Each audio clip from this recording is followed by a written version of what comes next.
Alright, we are back with another episode on a blown up panhead. So, this is my buddy Ben's panhead. This panhead is no stranger to this channel if you guys have been watching for a while. I did a top end on this thing, I'm going to say 2 or 3 years ago, I think. I'm not 100% sure. The top end's fine, that hasn't failed at all. The bottom end has now failed. So, Ben bought this thing around the other day and said that it was making a funky noise. So, I thought I'd dig into it a bit. I thought it'd be the gear case to start with, so I took the gear case apart. That seemed fine.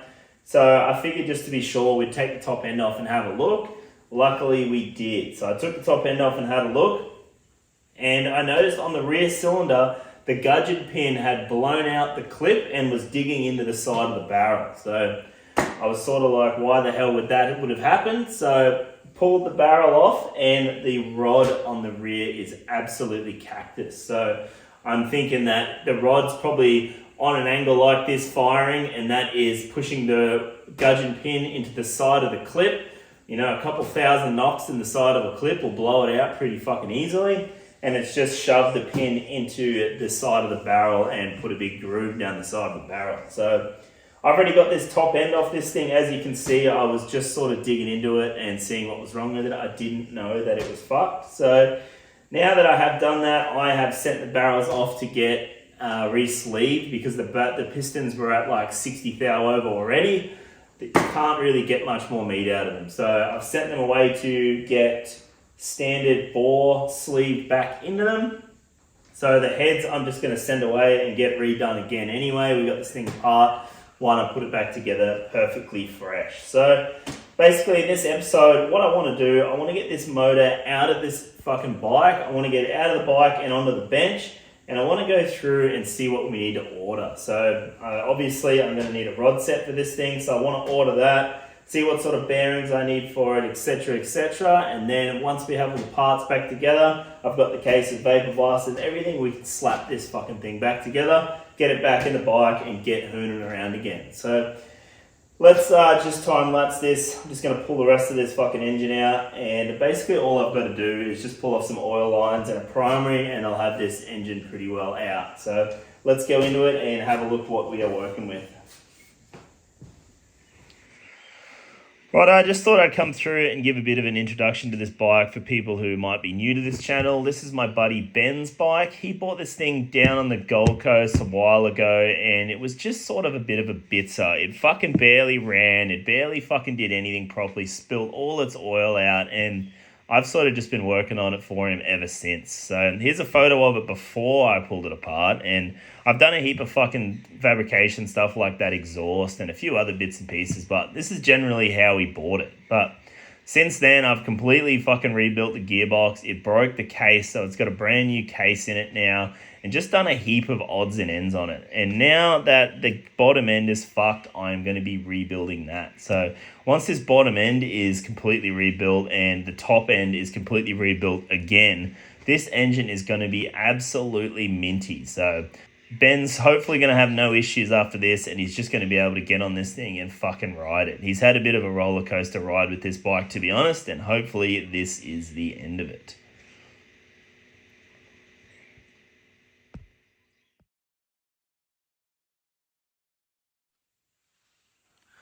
Alright, so I got the engine out of the bike. Obviously, I just took the easy shit off. Like, I took the oil pump off, took all of the pinion timing stuff off.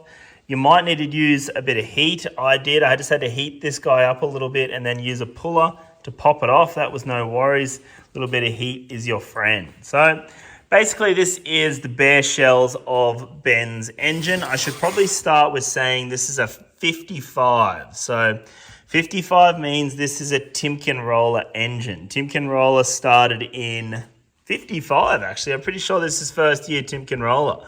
So this is a good little video because I have done heaps of flat rollers lately, and this is a Timken. So this is a 55 through to 65 engine, 10-year Timken bearing panhead engine. So basically what that means, instead of having two flat rollers like all the engines I've been doing previously or pre-55, this has two tapered bearings on this side, which hold the crank straight so it doesn't you know, have axial movement, so we don't have to worry about our shims beside the flywheels in this engine. So basically, I have pulled this thing apart because of this rear cylinder.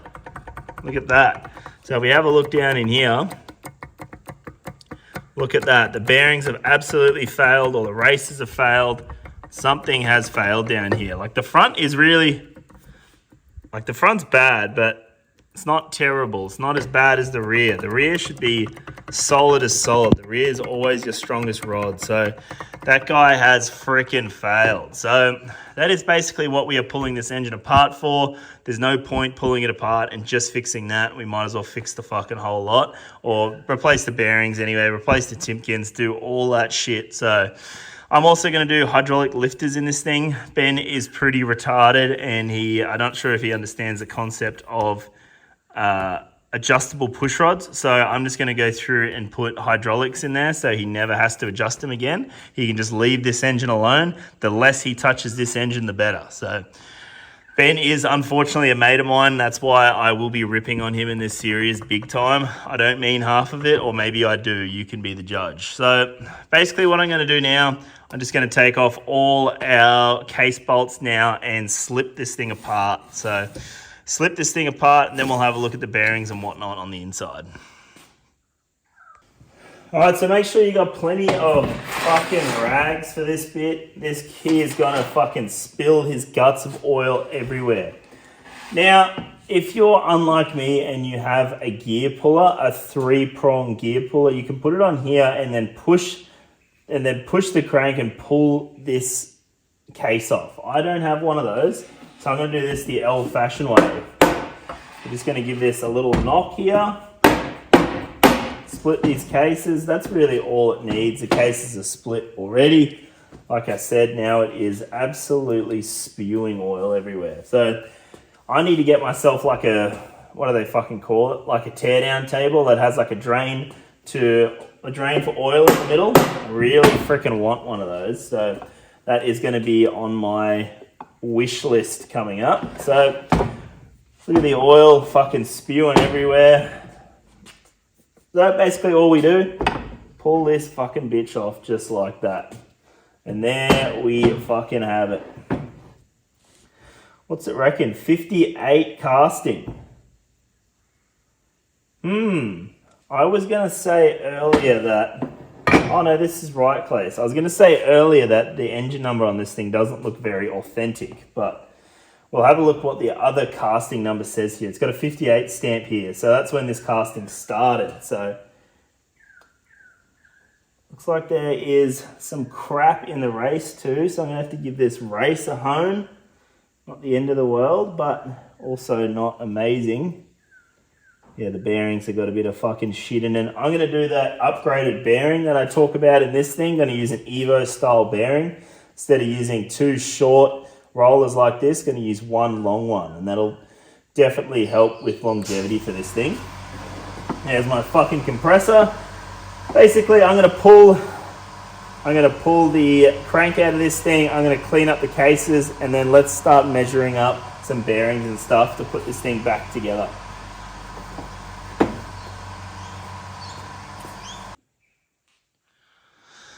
Right, so I have the crank out here. I have my cases there all cleaned up. I am just going to whip this thing apart so that we can do some measuring and work out what bearings and etc. we need for this thing. I've just pulled my pinion bearings off here. They look very fucking average, to be honest. See all those little black bits in the bearings? That is pitting and hard facing coming off the actual bearing. So usually when it's on your rollers, it's going to be on your shaft too. So see these little black bits? I'll get a fucking, get this. This is better. You can be able to hear it now. See these little black bits are,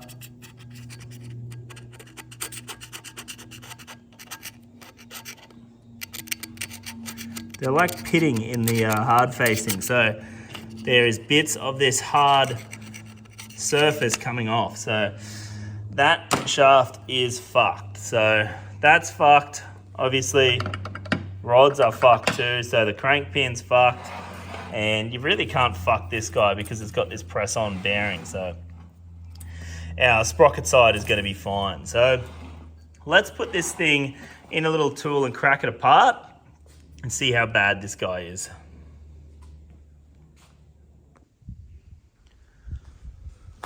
Right, let's crack this thing open together. I have this nut off here now, so I should be able to just give this a nice wallop. Break our taper here. There it is.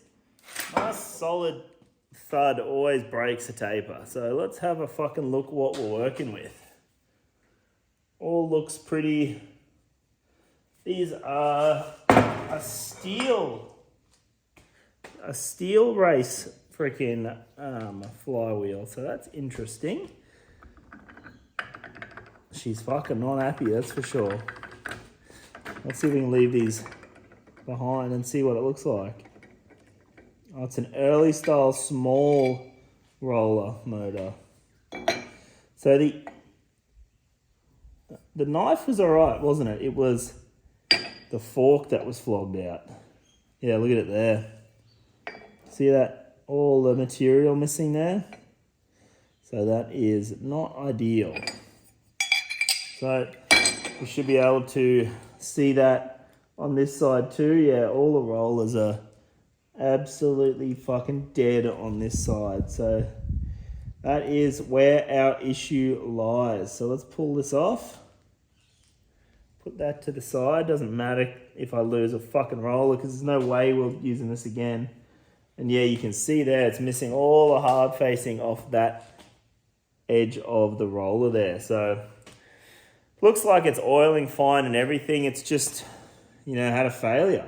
So, these engines won't run forever, but they'll run for a fucking long time. And when they fucking die, they die. It's not much you can do about it. They're not a motor that'll run forever. So, is what it is.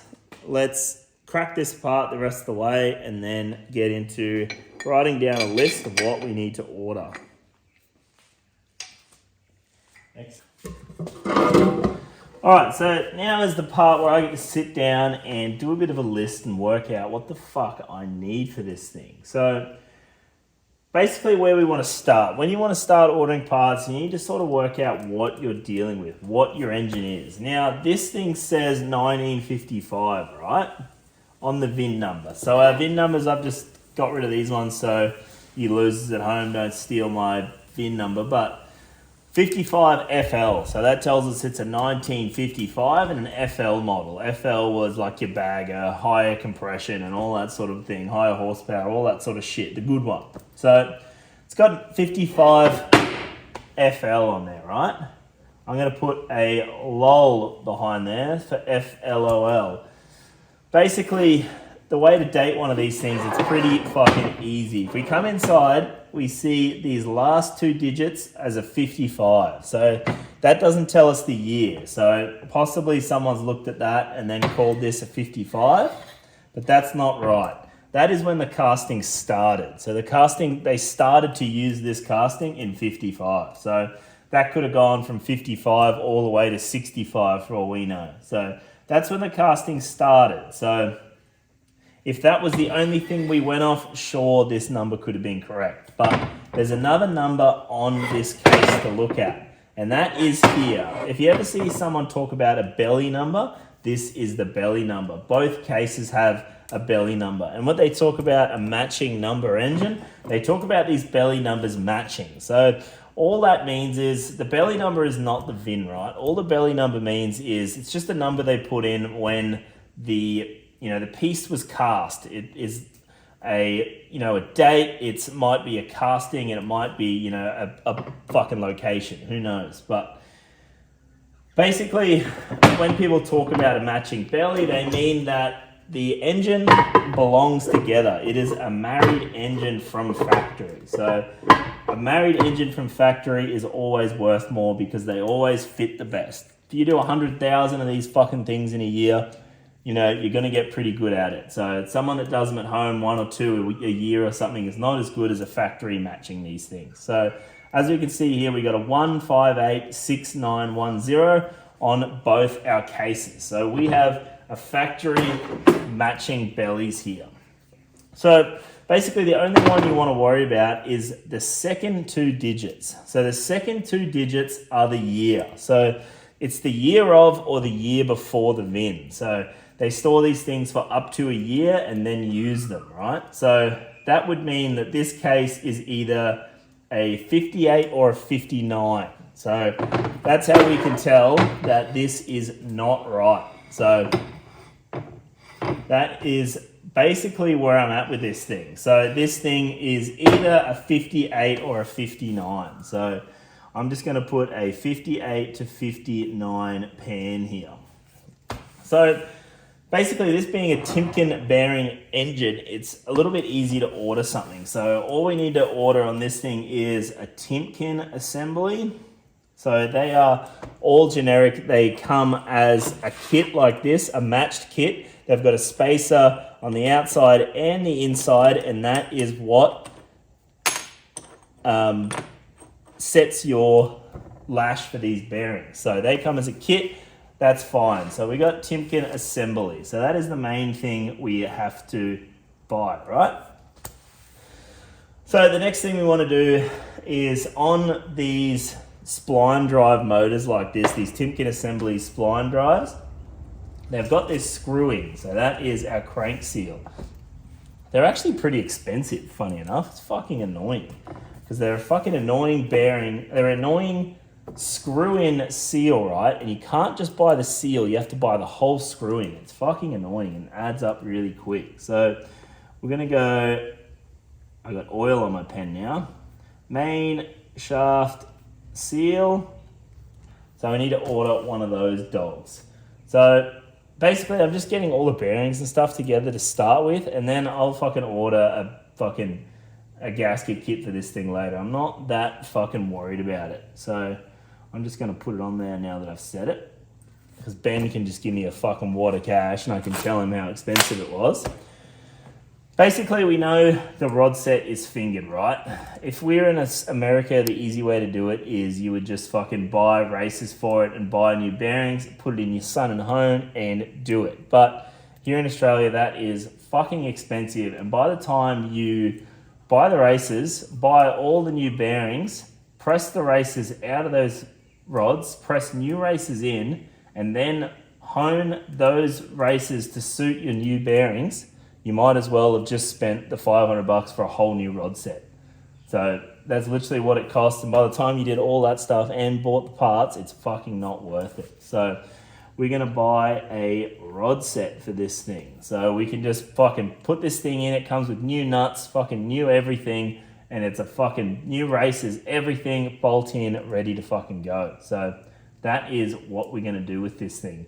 The only thing we have to watch is our flywheels are a steel thrust washer, right? This thrust washer here is steel, right? So you have to use a steel raced bearing to go in here. Otherwise, if you used an aluminium race, for instance, it'll just wear itself away on that. So I might buy some brass thrust washers for this thing. So I'm going to put in here thrust washers, and then I can replace them. Thrust washers. My pen is dying here. So that's that. We've got our seal, our Timken assembly. We've got thrust washers, rod set. So basically, we want to get our pinion bearing now. So on a flat roller engine, this is a bit more annoying because you've got to measure this both sides. But basically, we need to measure up our bearing race in the case and our shaft, and then work out what bearing size we need. Like I said, because this is a later motor, this is a 58 or a 59, I'm going to upgrade the bearings from this 2-roller system to a single Evo style long flat roller bearing. So not Evo, but sort of late shovel into early Evo run that bearing. So I'm going to convert it to that because it's just a much better bearing. It has a much longer rollers so they can hold much more pressure, and the pressure is, exerted over a larger roller, which means it'll have less pressure on it. So that is what I'm going to do there. But one thing I want to take into account, right? So our race is a little bit beat up. You know how I was talking about how the hard facing was coming off our pin here? The same thing is happening with our inner race here. So I have a line hone to fix this, but the best way to do it is buy your bearing big and then line hone the bearing to your feel fit. It's, you know, it's all well and good. I've always said you can measure your fucking self away till the cows come home. There's nothing beats a feel fit. So I want to buy probably 2 sets of bearings. They're not really expensive, and I'll just put into my stock the bearing that I don't use. But I want to buy probably 2 bearings and buy it bigger than what I've got here, and then I can line hone this thing to suit.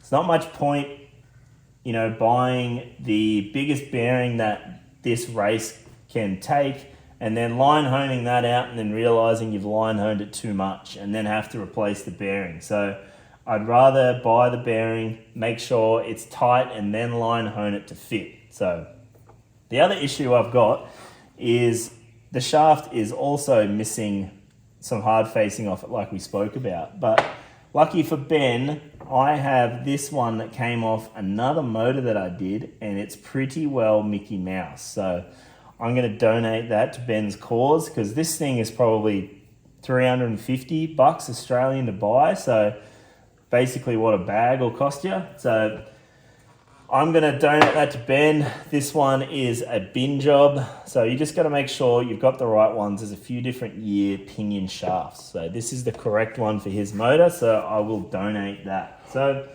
basically what we need to do now, I'm going to measure up the ID of this one and measure up the OD of this one.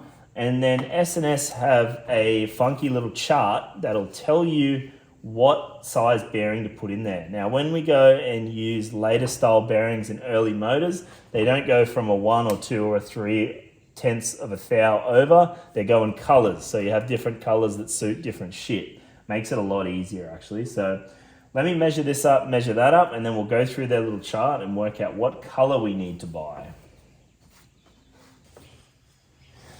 Righto, well that sort of didn't go as I was hoping. So when you measure these things right, you've got to be able to measure within a 1/10 of a thou. If you can't measure that accurately, don't fucking bother measuring it. So these things have to be super accurate. So basically what I've worked out here is this fucking case race is really quite big. So if we measure this thing, it is 2 thou over 1 3/4. So 1.750 is our standard size, right? Well, that's the size that is theoretically standard, and our pinion shaft is 1.25, which is theoretically standard. So then if we minus 1.25 from 1.75, that'll give us a number. We divide that by 2, and that is the thickness of our bearings. So basically, this race is 2 thou big, right? So that sort of means we can't get a bearing big enough to take that up. So this race is sort of fingered. So I'm going to have to press a new race into this thing. So this is a little bit small as well. Our pinion shaft is a little bit small, which sort of makes our life hard. That is the worst of both circumstances. So if we put these bearings in here, this is probably why we are losing our bearing surface the way we are. If we put this together, put this in here like that,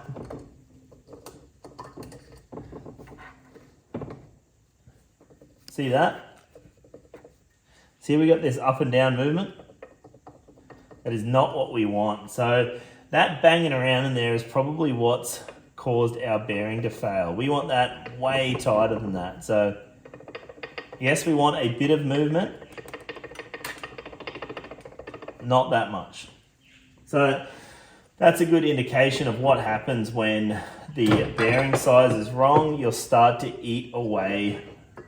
Oh, come on, don't drop them. When your bearing size is wrong, you'll start to eat away your race. So it's basically what happens. So We went from putting a nice pinion bearing in this thing, a straightforward rebuild, to pressing a race in it. So I need a pinion race. So I absolutely doubt I'm going to get that in Australia. So that is going to be a fucking America job. So basically, case race, I'm going to guess a pinion bearing, because if I get it wrong, it doesn't matter. I'll just put it on the shelf and use it for another job. But I'm going to guess a pinion race for that, a pinion bearing for that. And then basically we're going to go a cam bearing. So these later motors have a cam bearing, not a bush. So we'll get one of them, push that prick in.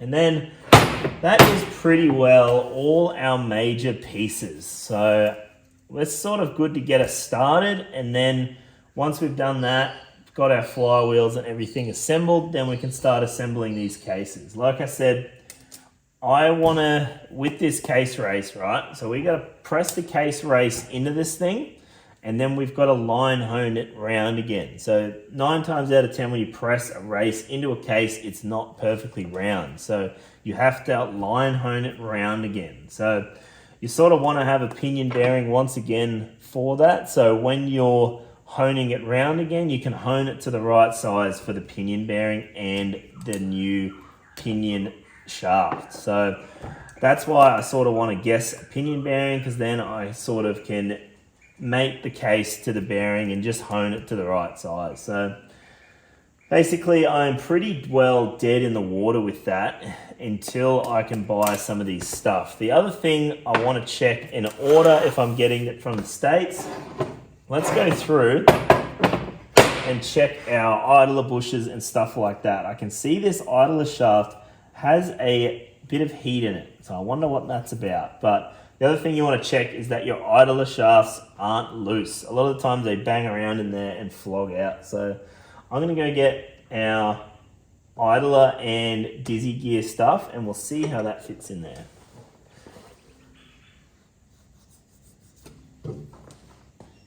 Right, I put that to the side. Hey, easy, fuck yeah. Basically, the way we just fit this stuff is our idler gear. Obviously, we just put it on there, see if it has any rock. Oh, look, it's got a little bit there, but it's not fucking insane. I probably wouldn't worry about that. That looks all right.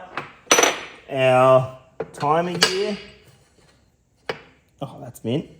The timer gear is a bit further apart, so it doesn't really fucking matter.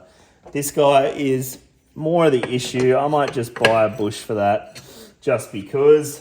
So let's put on that idler bush, idler gear bush, be called something like that. That's another hard thing about doing this. You got to work out what everything's called. Everything's fucking called different stuff on different websites and this and that. So it's handy to know what stuff is supposed to be called. So the other thing we check when we pull this apart, I already had all this gear case apart. You guys didn't see it, but check all the lobes on your cam.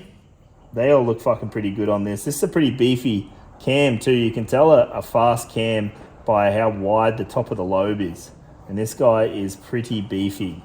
One thing I do see these marks on the underside of the cam usually means your idler gear is too tall, so it rubs on the back. So I'm going to have to go through and shorten that. So the other thing I want to look at is the lifters. So let's have a look at the lifter blocks and stuff. So Ben's mentioned he wants to do hydraulic lifters in this thing, just because, like I said, I think he might be on the spectrum and he's not exactly that good at setting up his pushrod clearances. So I just want to go through and put hydraulic pushrod units in this thing, and then, you know, he doesn't have to fucking touch it anymore. He can just sort of get on it and go. So these lifter blocks are a little bit flogged out and we're starting to get some movement on the wheels. So that tells us these lifters are freaking on the way out anyway. So if you're putting new lifters in something, you might as well, if they're in bad shape, these lifter blocks aren't in terrible shape, but they still are worth doing a line hone. So not a line hone, but a hone. So So basically what you do, you can buy your lifter body like this in an oversize. So you get it oversized when your lifter blocks are a bit flogged out, so they can hone the lifter block to suit your new lifter, and it's nice and free in there. You'll see that when these things get a bit of life, at the top and the bottom where they start and stop, they have a lot of side pressure on them, and they flog the side of your shaft out. You can usually see in there, if you look beside it, there'll be some wear and shit. Usually the wear is on the side of your lifter as well. You sort of see a bit of wear on that. So all these lifters are pretty well freaking cactus. So when you're doing a new motor, it's going to see all the wear there. It's sort of a bit annoying to try and reuse some of this old shit because you're trying to start new and do everything nice and fresh. So I want to get some oversized lifters basically. So we just need to make sure that these are standard size lifters, so we're not buying the same lifters again, because lifters are fucking expensive. So once again, get your little fucking dial gauge out here. Get your little micrometer out here and check it out. So standard size for your lifters is 0.731. So that is standard size, and then the next size up I think is 2 thou over, and then it goes 5 thou over. So these are all standard size. So I want to go 2 thou over lifters. Usually you buy your lifter buckets or the tappet bucket, and that's what they call a tappet bucket, and then you can get a hydraulic unit that goes inside that. So that's exactly what I want to do there. So hydraulic lifters, we're going to go 2 thou over. And that is pretty well all the shit I need to order for Ben's engine. Probably the only other thing I just want to test quickly is if we get our freaking case over here, we want to make sure that our breather gear is not fucking torn up. The breather gear actually does quite a lot in these engines, and even more so in earlier engines. And when this is all cut up in here from debris, it doesn't breathe properly. It breathes past your little thing here and it fucks it. So this needs to be a nice fit, which this one is. So when they're flogged out, once again, you can buy oversized breather gears. So, and then you just machine it out. But this one is nice. This one doesn't bang around at all. So I'm going to call that freaking good. So basically now we have a list of shit we need to get for Ben's so-called 55 Panhead. So I'm probably just going to go through and get all this from the States, trying to get, something from Australia, and then you have to get something else from the States anyway. You might as well just get the whole fucking lot from the States and just pay the shipping on the lot. You'll probably get the other parts for cheaper. So I'm going to go through, get all the freaking parts for this thing. I'm not going to bother doing anything with the cases yet because obviously we have to line hone them first. I want to fit the shafts and the bearings before we assemble the flywheels and stuff. And obviously you need to get the rod set and stuff. So basically the order I'll probably do this in is I will get all this shit first, and then I will fit the pinion bearing so we know that's correct. I will get the Timken assembly so we can line hone the cases and fit the pinion bearing because we need the bearings to line hone it. And then once that's done, I'll assemble the flywheels, and while I'm assembling the flywheels, I'll get the cases vapor blasted, get them all Mickey Mouse, paint the insides red, and then we'll be able to throw this thing together again. In the meantime, I am getting all the heads done as well. Like I said, I've got the barrels getting sleeved already because they were at 60 thou over already. So they're getting new sleeves. So that brings me to the next thing. I'm going to order some standard pistons from the States too. Standard pistons plus rings. That's a good point. So I might as well get them from there. I don't know if you guys use BMI Carts at all. BMI Carts bought an old company, all their new old stock stuff, and you can get fucking cast pistons. I'm only going to put cast pistons back in this thing.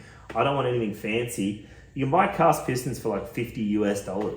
Man, if you buy like cast pistons here, there's a bloke down in Melbourne, he'll charge you like fucking $500 for some V-twin cast pistons. So I'm definitely going to be getting the pistons and rings from there as well. So I will be balancing this engine and all the flywheels and everything as well. but I really only need the pistons and rings to do all that balancing, and the rods, obviously. I don't need to have the barrels and all the heads and everything back. I only need the pistons and rings and the rods and the shafts and everything, and I can balance that bottom end and get that going together. So that's pretty well it for this episode on Ben's so-called 55 Panhead. So in the next episode, hopefully I've got all the bits together and we can start going through and putting this thing back together. So once again, thanks for watching. If you guys have liked what you've seen, maybe you've learned something, maybe you just want to say thanks, there's a little marker here or a description down below. You can buy a t-shirt, or I am installing a buy me a beer button, so maybe that's here. So click that. Thanks again, and I'll see you next week.